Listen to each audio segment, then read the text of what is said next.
Today, I will be reading Julie and the Mango Tree by Sadie Smith, illustrated by Sayada Ramdio. Alright, let's get started. Ooh.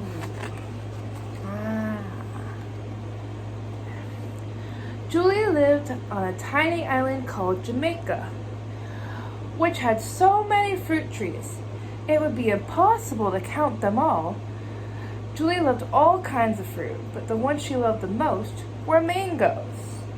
The way they looked, so colorful. The way they smelled, so sweet. And especially the way they tasted, so juicy.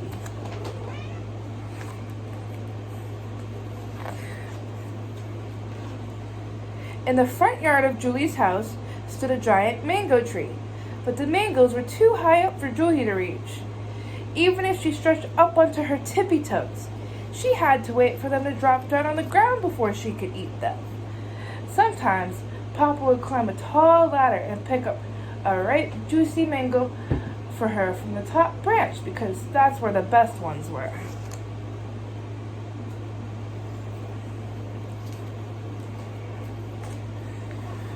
One hot afternoon, when Papa had gone into town, Julie desperately wanted a mango, but when she went to the tree, no mangoes had fallen to the ground. She sighed, "Can I please just have one mango tree?" When the tree didn't answer, she sat down in its shade. She waited and waited some more, but still no mangoes fell. Here we go. No mangoes. No matter how much she tried to be patient, all Julie could think about was sinking her teeth into a sweet, juicy mango. She tried grabbing a branch and climbing up.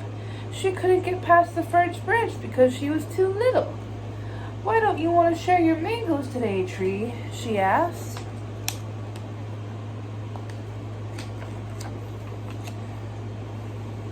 Suddenly, Julie got an idea. She ran to her backyard, picked up some June plums, and returned to the mango tree. "I'll trade you 4 plums for just 1 mango," she offered. "That's a good deal, right?" The mango tree just swayed its branches gently in the breeze.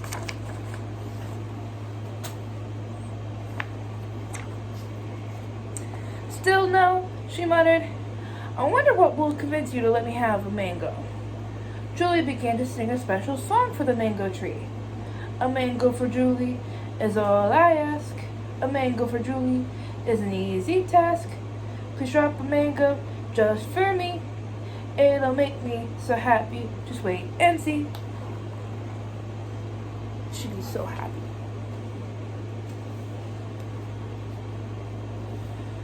The tree branches swayed from left to right, dancing along to Julie's song, but still no mangoes fell. Julie sighed again. Would she ever get one of the tree's fresh, tasty mangoes? Julie walked up to the mango tree and closed her eyes. She wrapped her arms around its trunk, giving it a tight hug. "Mango tree, could you please just drop 1 mango for me?" she asked as politely as she could. Even though the tree still didn't answer, Julie decided she would be patient and wait until the tree was ready. She sat and waited till the sun started to set, and her mama called her inside for dinner.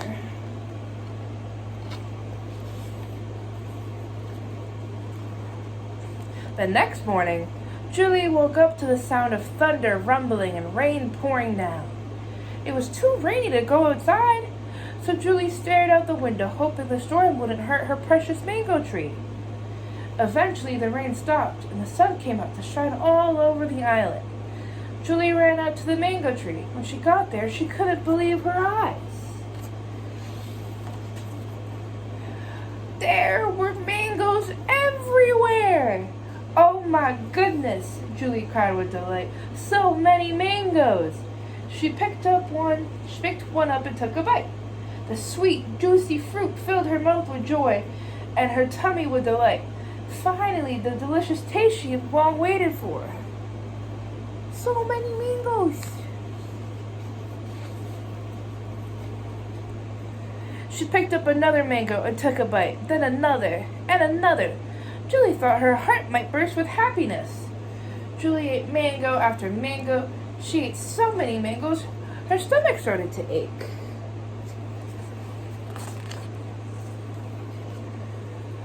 I only asked for one, she moaned. Julie didn't want all the yummy mangoes to go to waste. The tree had been generous to drop so many for her. Julie tried to give the mangoes away to the ants, but they were too heavy for the ants to carry. She tried to use them to build a fort, but the mangoes were too round and the walls toppled over. She tried to juggle them, but she didn't know how, so she only ended up with sticky hands. She even tried to reattach them to the tree's branches, but they just fell back down. What am I gonna do with all these mangoes? Julie wondered aloud. She remembered how badly she wanted just one mango, couldn't get any. Maybe she wasn't the only one. I wonder if Mrs. Miller next door received as many mangoes from her tree as I did, Julie thought. That gave her an idea.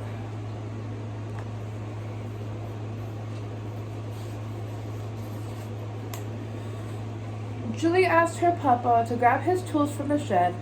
Along with some wood and markers, Papa hammered and Julie colored until her creation was perfect. I have enough mangoes for everyone, Julie said.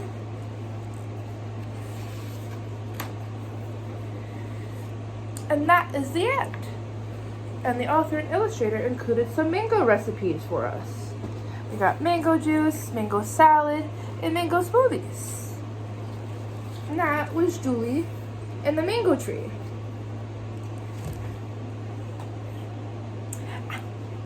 Okay, I actually really like this book. I went to Barnes & Noble today to look for a book, and it was kind of frustrating because I was in there for like an hour. They have Lobster Chowder, a Boston book, right? They had like probably 5 Boston books. Boston's just a city, right? It's not even a country. It's just a state. It is important, but it is just a city. And then they had they had one on every 50 states. They had one just on England. They had, what I'm saying is they had so many American or European books, but I only managed to find 2 either Caribbean or Latin American books. There was one about this little boy and his abuela riding the bus every day after church to go to their soup kitchen.